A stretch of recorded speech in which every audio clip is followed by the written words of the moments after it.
In this guide, I'm going to show you how you can change your ADS fire button behavior here in Rainbow Six Mobile. Before we do get into this guide, make sure to like the video and subscribe to the channel with all notifications on. It really does help the channel and lets us know that you want more content like this. We'd greatly appreciate it. And if at any point throughout this guide you did have any questions, just ask them down in the comment section below and we can help you out further. I'm going to be doing my best to reply to every single comment down there. This setting essentially can affect how quickly you shoot when aiming, so it's important to pick the right option for your playstyle, but begin by hitting the gear icon up in the top right corner of the main menu, and then scroll down and select the gameplay section on the left hand sidebar.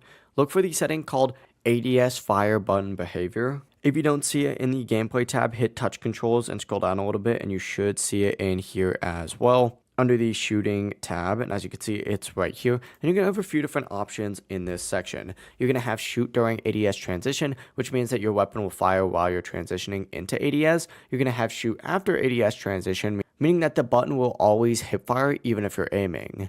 Choose what option feels best for you for your reaction speed and control, but that is how you could change ADS fire button behavior here in Rainbow Six Mobile. If this guide did help you out, make sure to like the video and subscribe to the channel with all notifications on. It really does help the channel and lets us know that you want more content like this. We'd greatly appreciate it. And if at any point throughout this guide you did have any questions, just ask them down in the comment section below and we can help you out further. Have a great rest of your day though.